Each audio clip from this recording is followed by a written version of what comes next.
Okay, great. Can you all hear me? Yes, Rona. Yes? Okay, great. Well, thanks for having me. I'm honored to be a part of this wonderful conference. I wish I could have been there in person. I was in Lincoln, Nebraska about 2 weeks ago, launching our project. And I guess one of the things I'm really excited about is that I see the Performing Arts Center and all the wonderful work that you do as really essential to diversity and inclusion, action, initiatives, sustained efforts on campuses, because myself as a faculty member, and that's what I do. I teach about diversity and intercultural communication in the classroom. But there's something about the narratives, about the performances, about all of the different aspects of arts that brings perspectives to light, and to light in a way that maybe not all courses can, unless it's like a performance studies course. For me, I think connecting what you all do and the kind of work that you do with dialogue forums, with perspective sharing across campus, and even with courses in terms of specific student learning outcomes is what I think the future is in terms of all units on campus and mainly performing arts centers being a part of the diversity and intercultural education that we are trying to foster in higher education across the board. I don't see these things happening anymore just in silos. I see us all contributing to larger initiatives together. So for us, it's about connecting performing arts centers, these fantastic events, these fantastic series. I kind of was looking through the last several years of UNL's Performing Arts Centers offerings, much like we did with Penn State, and really excited at the kinds of issues that are being tackled in performing arts, whether it's gender or race and ethnicity or immigrant experiences or the global world or kind of the notion of historical memory. All of that for me needs to be connected to the curriculum and to larger institutional initiatives where you're not seen as a part over here of a campus, but that you are integral to the diversity education in higher ed. So that's really how I see it. I see it more holistically. I see it more comprehensively than I think we've ever approached it in the past. And I'm here in my office at San Jose State University, which is my home campus, and if you look at the news, we are struggling in terms of the number of hate crimes happening on our campus, perspectives post-election that we're trying to address.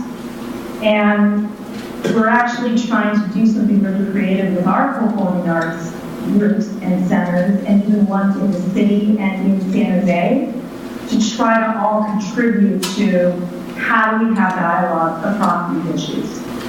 So are you suggesting in some ways that some of the work that we're already doing, maybe if we connected more to the learning objectives of the campus regarding diversity and gender and some of these things you're talking about that we're already doing, that if we actually develop learning objectives for them? Yeah, and even connecting all the work that you're doing to current SLOs, or student learning outcomes, current general education programs, and even you contributing to the development of new learning outcomes. Fabulous. I mean, for me, I don't think that it's just us faculty, and you have many faculty probably on board or in residence. I don't see that as just being our role. I see that as really being a collective role. Great, thank you. And that's exciting, so, yeah. Questions at the table? Penn State, SU, anybody? Hi, this is Matthew from Nebraska. I guess one of my questions is, I heard you speak a couple weeks ago when you were here, and I think that a lot of us agree with we want the end goal where our performances are integrated with the curriculum, and I think we're willing to take the steps to make that happen. But I know at least for us, one of the things is what are those steps? I think even our senior leadership who you've met, they're also on board with integrating us, but we're both kind of equally unsure of how do we move past what our current efforts are into something that is more intentional and more academically connected. So thank you for the question. It's an excellent question. I guess the first step is really on my shoulders. The first step is for us to do, we're starting kind of our mapping of everything we've done in the last 5 years at UNL, including all of the performing arts center activities, all the events that are happening on campus, and we're mapping all of the courses. So I like to get a sense with my team of what's been done, what are the perspectives that have been traversed, what are the perspectives that haven't been traversed, what does that look like on the curricular side, and trying to figure out what are the needs, what are your strengths that we can leverage even higher. And then for me, I guess once we know what we're working with in terms of your campus, then I hope we can help you create action steps to get to that place. So I've done this with a few other campuses where I first needed to kind of rely on, let me see what the mapping reveals, and then we can kind of break out. And I'm pretty instrumental, like in terms of like, I want to break it out all of the action steps. And that's kind of how I see it is, maybe there's some things on the curricular side that are already in place to be able to connect with the Performing Arts Center side. But maybe there are areas that are not, which are going to require different kinds of actions in the meantime. So I guess my initial answer is that first step is on my shoulders in terms of the mapping. And then we can kind of progress to the other steps. Could you maybe... This room loves the fact that the first step is on your shoulders, not ours.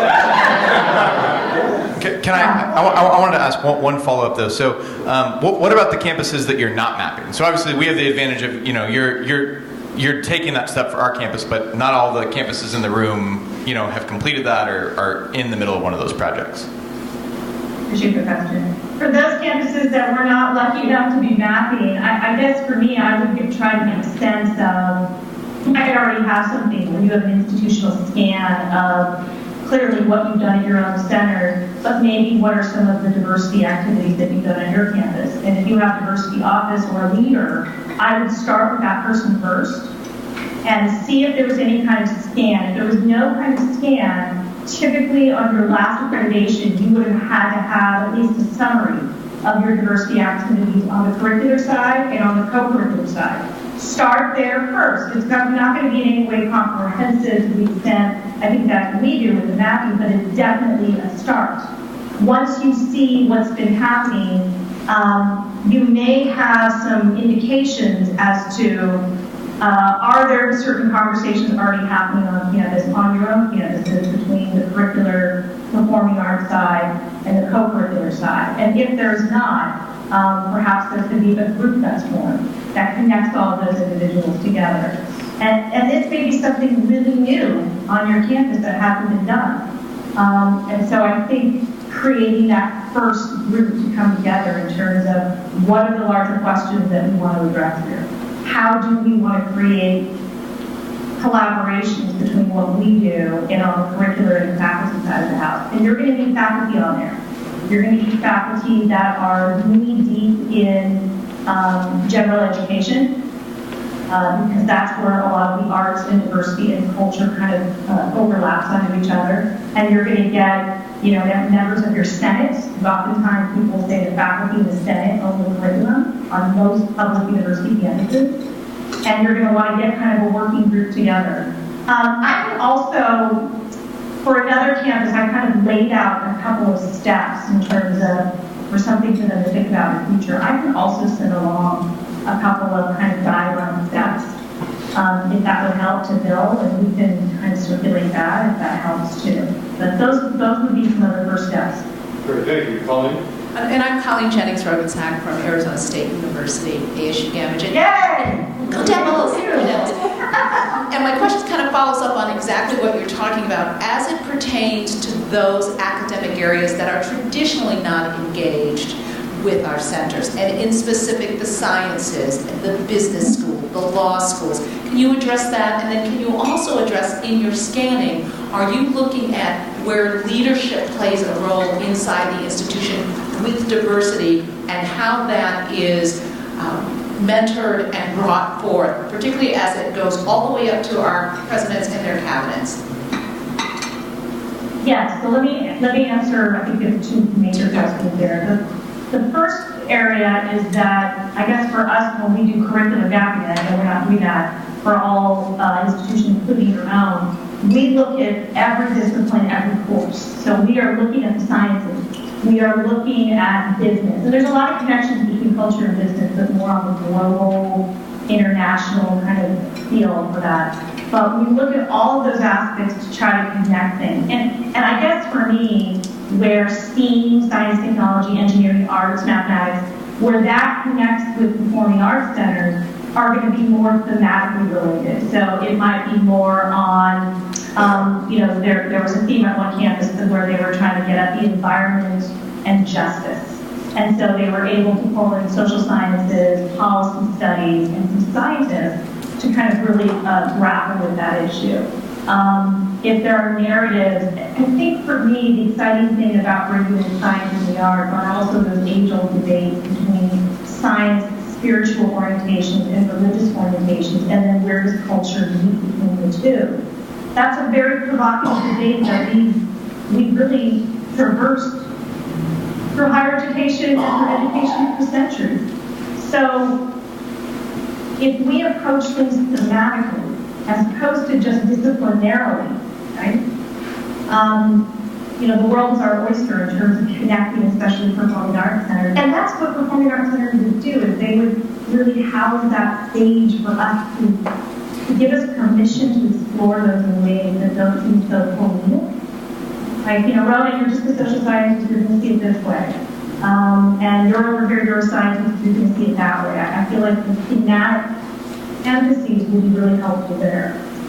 In terms of your second question, when we look at diversity efforts, we are absolutely looking at everything in terms of the institutional investment and commitment from the leadership through the cabinet, but all the way down to the individual discrete units on the campus, all the way to the board of trustees. And we even try to do kind of a meta-historical context of what's happening in the region. So I guess my team, we've been really fortunate for doing this work for 8 years. And we've typically been in institutions that are a little bit more, how shall I say, they're a little bit more, quote unquote, conservative, let's say they're regional or state politics. And so we highlight that for them in terms of the perspectives that you all are exploring with your community are that more essential just by virtue of your history regionally and your state governor politics. It needs to happen even more so because there's no other space in the community where it does happen. So we're able to kind of keep that. Thank you. Great, thank you. Aaron? I guess I should go. Hello. Aaron from Carolina Performing Arts at UNC Chapel Hill.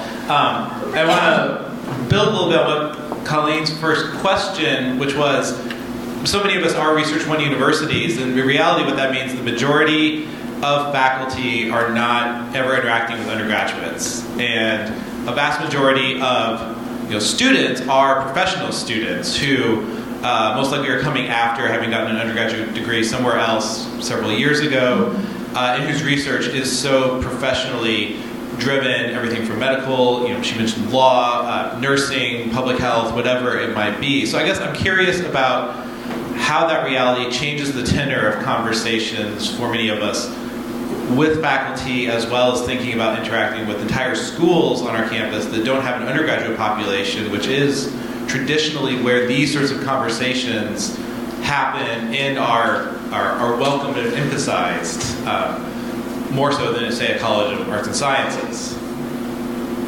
Yeah, so appreciate the question. Thank you very much. And I too come from an institution where there's clearly an undergraduate side, but we also have a professional, working professional. Most of our students are actually on our campuses, predominantly from 5 o'clock in the evening until 10:30 at night. And those are the courses I teach. And so that's a really different kind of demographic that we have to kind of address and challenge. And I guess in terms of faculty, which I believe faculty are still part of the mix, I mean, a working group that is looking to really connect the performing arts centers to the curricular and co-curricular side of the house ought not to only include faculty members, but could also include, it's my colleague walking into my office.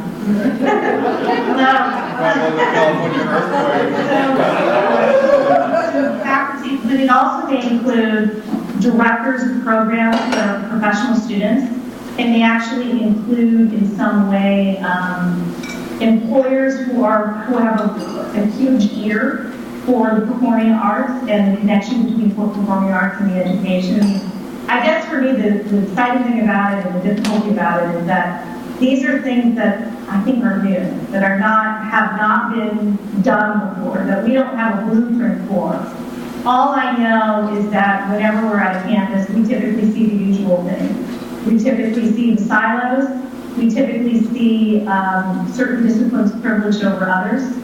We see events, amazing cultural events, cultural knowledge performance and events that are not being maximized, that are not being taken advantage of, and are not being taken seriously as creating the kind of dialogue that AACMU, the Association of American Colleges and Universities, say are essential to create the most well-rounded individuals with the most well-rounded liberal arts education in the country. And I guess that becomes the challenge in terms of your own individual campuses. So that working group, I guess, would really be determinant on what is the nature of your students, what is the nature of your curriculum, and what's the nature of your the performing arts center's relationships to that curriculum and to the co-curriculum. That would be like the first thing to kind of act with that. Can I just ask though, I mean, to follow up again, that recommendation, for instance, you mentioned, was that, again, focused on what a liberal arts education should be for undergraduates, or does it explicitly entail all the students who are at a university? Oh, I think it's for all of them. I think it's for graduate students. I think it's for master's students. I think there are whole colleges where it's just teacher credentialed master's professional students. I see it as the gamut. And when we look at the curriculum, we're not just looking at undergrads. We're looking at the law students. We're looking at the medical student curricula. We're looking at seminaries. So we've done a lot of faith-based institutions. So we look at the seminaries and their curricula and those students. And, you know, we're even going to have to deal with kind of the emergence of the online part of campuses, the online students, and how many of them often are not actually on campus, right? That they're virtually. So we're going to have to create like what would performing arts look like, and we already have this digitally, remotely, and whatnot. So those are some key issues. Thank you. Rona, I'm concerned about your time. I know you have another appointment. I'm just going to see in the room if there are any other last questions, or Bill, or anything anybody wants to raise. I have a question. Please, what's your name? Sorry, I'm coming from the corners. Sabrina Klein is the Director of Artistic Literacy at Berkeley, so just across the... Hi. Yeah, my name. Yes, I know, I wrote that down. Interesting one. I work at Cal Performances, and we have lots of curricular and co-curricular relationships. But there's been some pressure around campus through the Arts Research Center. I don't know if you know the work of Shannon Jackson at the UC Berkeley campus. Yes, I do. Yes, to really make our research fit the academic model. And we just had a meeting last week where it was proposed that maybe we should stop trying to do that. That our research as a performing arts center, as artists, as the kind of investigations and the kind of hypotheses that we hold aren't necessarily academic, but they have equal rigor, they have quantifiable outcomes, we can observe things. And so I asked the question last week of this group that was gathered of about 50 people from around campus, what would happen if we claimed our own research model? And everyone thought that was a good idea, but then we didn't know what to do. And so I'm curious about what you would think about that. It'd be brand new for us, it'd be an investigation. But if you know of models or what you think of this idea of being on an academic institution campus that values research very highly, but trying to find our own deeply rigorous model that does not fit the academic model, but still claims the value of our work. Wow. That's exciting. And I appreciate the question just because that's the challenge, especially if you're at an R1 school where research is the name of the game as opposed to just the curricula. There are some models, maybe not in the most ideal form, that have tried to create a kind of a research center from within the Performing Arts Center. And I don't think they've adopted an academic model. So we mapped the Indiana University system, 7 of their 8 campuses, and they had several smaller performing arts centers that were really focused on different things, African American diaspora, civil rights and whatnot. And they would have these cultural arts, but then they would have a body and a team of narrative researchers. But it was really to feed their performances. It wasn't to make them into something they weren't. And it was also participated in by faculty. And I guess for me, that's the key too. Is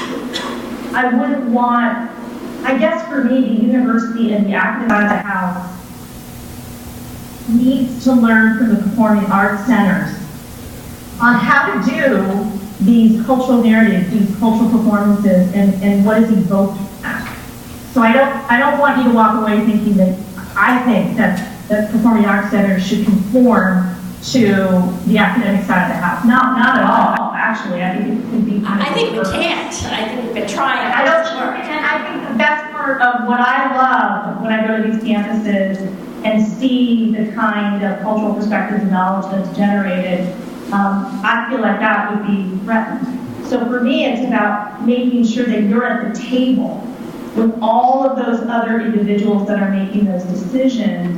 And I do believe that curriculum for the future is going to be curriculum developed for faculty and performing arts center directors, performing arts center fellows, individuals across the institution. That's a very controversial thing from a faculty point of view. But in terms of the research models, I'll look to see. I mean, there's a couple where they were trying to do something like that, and they were trying to create like an ORI, an Organized Research Institute, from within their performing arts centers. But I don't think that they were fully at fruition. But I can definitely take a look. And keep my name, Rona Halualani, and I wrote it down in big notes. Yeah, and I'd love to. I'm right around the corner from you, so. Yeah, because we have done some curricular development with faculty in different departments, business, rhetoric, comp lit, English, as well as the performing arts. But they're one-offs around our season. So figuring out what to do with that research, I would love to talk with you about that. So I will follow up. Okay. Rona, Jerry Yoshitomi, again, thank you very much for your time, and we will definitely be in touch. When is your next visit scheduled to the Lincoln campus? I believe it would be possibly maybe the end of spring. Okay. I'm coming out maybe 1 or 2 times, maybe Great. the end of spring, definitely next fall, so a year from now, maybe 1 more time. Okay, great.